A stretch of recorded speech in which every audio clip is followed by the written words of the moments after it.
Hoje nós vamos conversar com o Márcio Graco, ele está conosco. Márcio, boa tarde, tudo bem com você? Boa tarde, tudo bem, Fabélia? Eu agradeço aí o convite, estamos aqui à disposição aí para ver se a gente consegue conversar um pouquinho sobre pastagem, aí, sobre o pecuária. Assunto não vai faltar. Tá? Nós temos muita coisa interessante aqui para tratarmos, então vamos falar de pastagem, qual que é o melhor capim, a melhor variedade que você vai precisar aí na sua propriedade, para o manejo que você tem, para os animais que você cria, todas as informações você vai ter aqui, essas orientações através do Márcio, que é um consultor já de boa experiência no mercado, na atuação em Goiás, Mato Grosso, São Paulo, e você vai tendo essas informações aqui durante o nosso programa. Alguns detalhes para a gente colocar. Então, o sindicato de Jataí estará recebendo no sábado presidentes de vários sindicatos rurais no encontro aqui em Jataí para discutir problemas e soluções. Também lembrando aí que os sindicatos de toda a região sudoeste goiana estão com cursos em aberto para os interessados. Esses cursos variam muito, então você que é aqui do sudoeste goiano, pode procurar o seu sindicato rural que pode encontrar o curso que te interessa. Daqui a pouquinho nós vamos falar aqui também, foi de uma invasão do MST numa propriedade de um produtor que comemorou a prisão do Lula. Em retaliação, os invasores lá, MST e Companhia Limitada, fizeram a invasão. Já foram retirados hoje de manhã mesmo, né? A invasão ocorreu hoje e já foram retirados. Bom, falando agora com o Márcio. Márcio, quando a gente fala de pastagem, antigamente tínhamos aí, a gente via falar assim, era braquiária, e braquiária era uma coisa só, era estrela africana, o jaraguá, enfim, era pouca coisa que a gente via aquela colocação ali. Hoje tem uma variedade enorme, não dá mais para se falar em braquiária, né? Porque tem várias ali. Acho que elas já existiam, né? O detalhe é que não tinha esse conhecimento que se tem hoje. Exato. Tem uma cobertura, tem uma variedade específica ou melhor? Não, na verdade você tem hoje mais opções, a Embrapa sempre lançando novas variedades, novos cultivares, ela engrandecendo, te dando mais opções para plantar essas variedades na sua propriedade. Porém, o fator determinante para que uma planta, uma forragem, ela tenha sucesso na sua propriedade, é você saber qual ambiente você tem e escolher a variedade em cima do seu ambiente.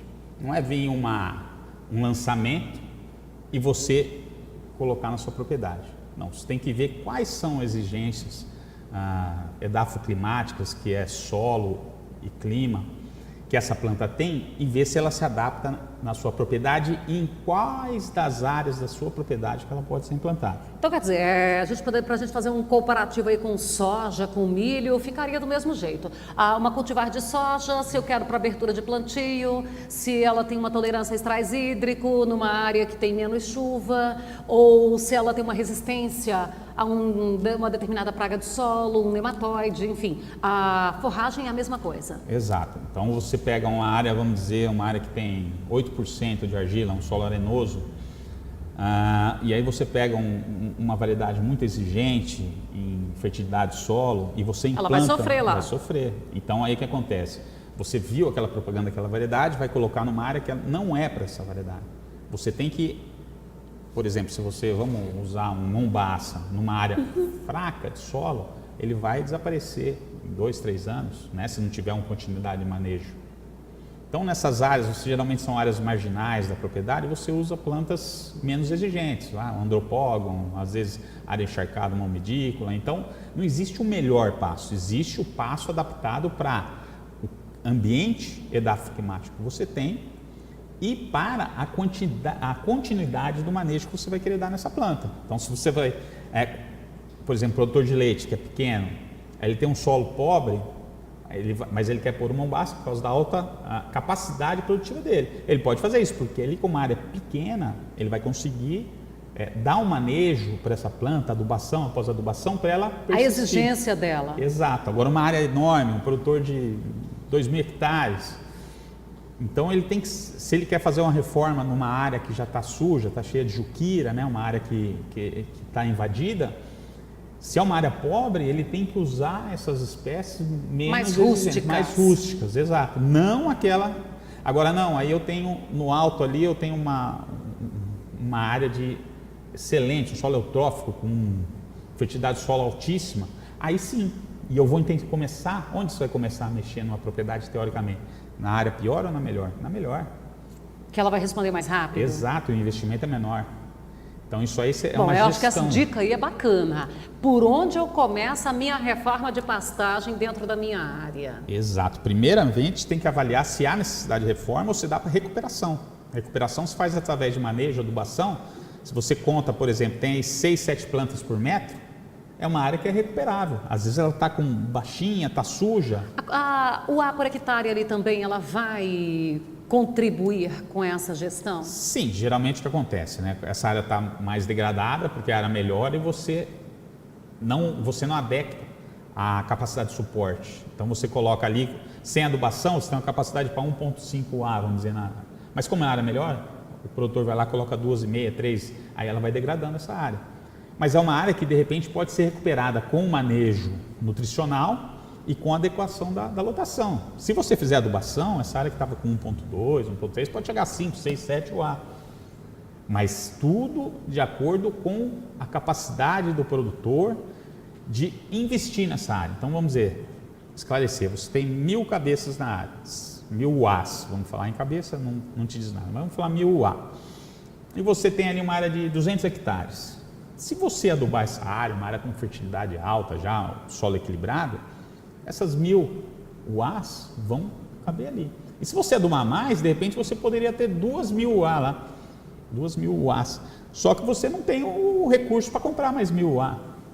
Seria mais... Então, quer dizer, é desnecessário também fazer, porque eu vou ter pasto sobrando e não vou ter o que fazer com ele. Exato. Isso aí que impacta muitas vezes, a pessoa não tem que ver só o investimento no pasto. Bom, isso aí também é uma parte bacana, porque não adianta no período chuvoso o meu pasto tá lindo, maravilhoso e não ter consumo para ele. E daqui a pouco eu voltar àquela situação crítica pela falta de chuva, que é normal mesmo, essas estações do ano.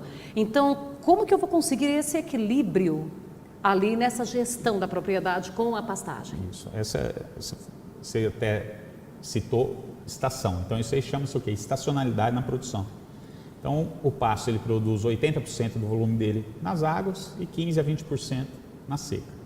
Então existem várias estratégias que o produtor pode adotar para equilibrar, não a produção, mas sim você guardar essa... Pois é, como é que eu vou guardar comida ali do pasto? Isso, aí tem várias, existe uma técnica chamada diferimento de pasto, que é você guardar 20% da área, adubar, e quando for entre fevereiro e março, 50% cada área, vamos dizer, são 200 hectares, faz isso 100 hectares em fevereiro e 100 em março. Uhum.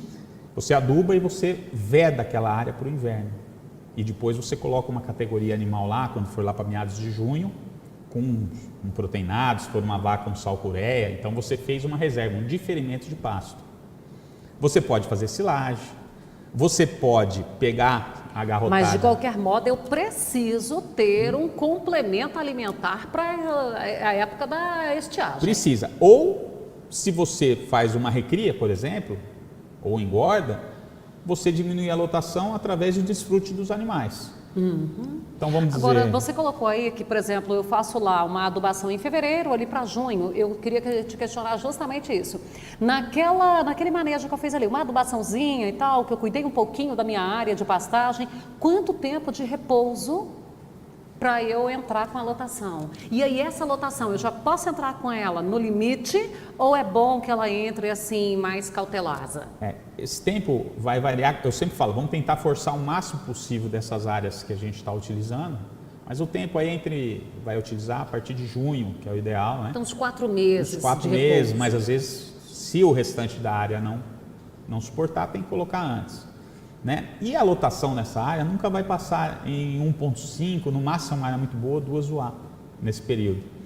Então você já pode colocar o gado, essa lotação, 1,5, 2 UA, dependendo da sua situação, e estender isso aí até as primeiras chuvas em outubro, que aí se você está adubando o pasto, daí você já, na hora de começar a chuva, você já faz uma adubação e livra esse gado você vai de novo deixar essa área, vai voltar para o sistema de rotação, entendeu? A gente sabe que lá na pecuária de leite tem aquele cuidado muito grande com o corte exato, o momento certo de ter ali o capim com um teor maior de proteínas e tudo, a maciez, né?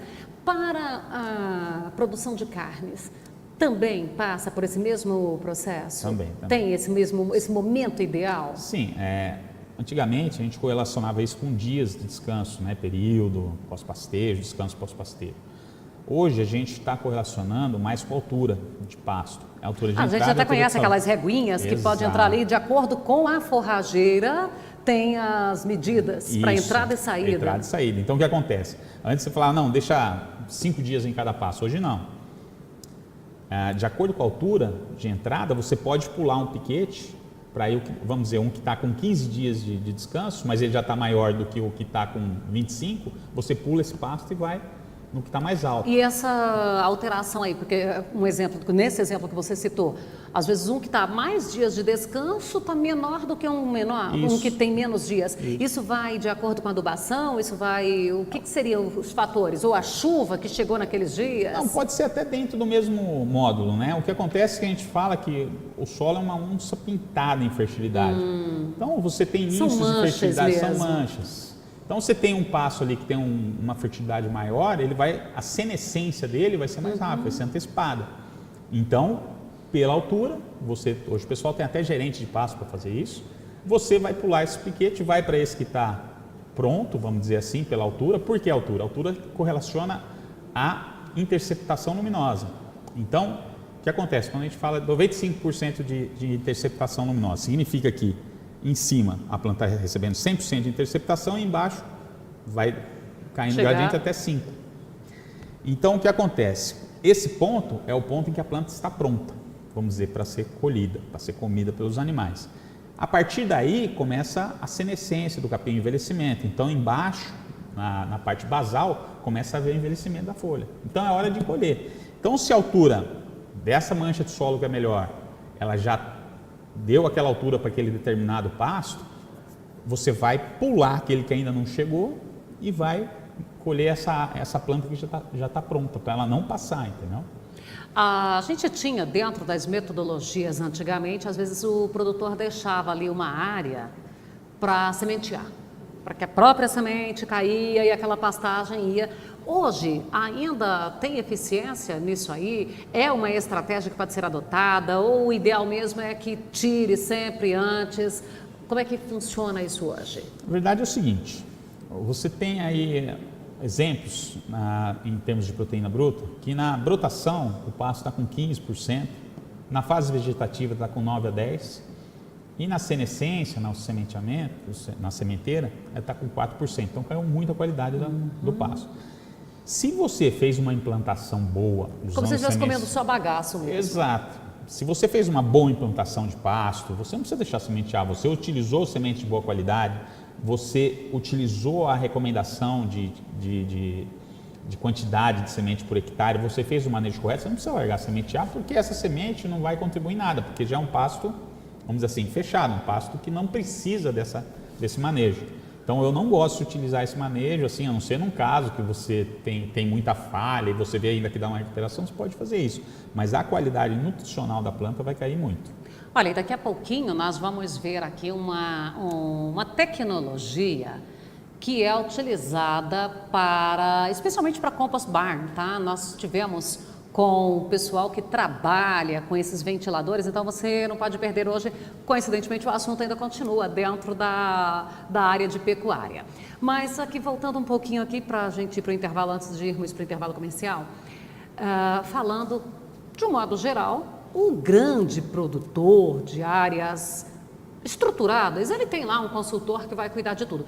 Falando do pequeno produtor, aquele que às vezes ele não tem um acesso à assistência técnica, as orientações para ele ter um cuidado com a pastagem dele. De quanto em quanto tempo? Tem, assim, uma regra para a gente colocar assim, mais ou menos, de quanto em quanto tempo ele deveria fazer uma adubação? Para fazer uma reforma, a diferença de uma reforma e de uma recuperação de pastagem? Ó, na verdade é o seguinte, o pasto, ele é uma planta perene, ele não é para ser reformado nunca. Então ele tem capacidade de permanência e de permanência nós boa. temos pastos aí de 80 anos, produzindo muito, lá em Piracicaba, né? Então tem aí em Uberaba, tem pastos aí produzindo muito, porque ele só vai melhorando, você vai adubando, você vai manejando, não tem a reforma, não tem essa conta. A reforma se dá com algum erro de manejo, incapacidade de suporte, adubação, que aí vem a invasora e acaba tomando conta, e aí depois você se vê necessária a reforma. Então o produtor pequeno, ele tem que estar linkado, porque hoje a informação, o acesso, ele é muito fácil, os sindicatos, os cenários, eles têm uma atuação... Dão esse suporte. Então ele tem que procurar e tem interesse. Hoje a gente tem, né, programas que elucidam muitas dúvidas, então tem que estar linkado, tem que estar acompanhando. Inclusive, você pode mandar dúvidas para nós que a gente corre atrás das respostas. 649-9988-4400. Então, olha a facilidade, né? Então, hoje tenham acesso. E procurar essa fonte aí de informações, né? Que são os canais, o Senar, o sindicato, que ele vai dar o suporte para esse pequeno produtor. Então, acho que é importante isso, mas não pôr na cabeça que o pasto tem prazo de validade. Pelo contrário, se ele for bem manejado, ele vai melhorando. Então, quer dizer, ele só vai ficando cada vez mais fortalecido. Mais fortalecido. Se você trabalhar sistema radicular, com gesso, calcário, que você vai dando cálcio ali no perfil, cada vez ele vai melhorando mais, vai produzindo mais.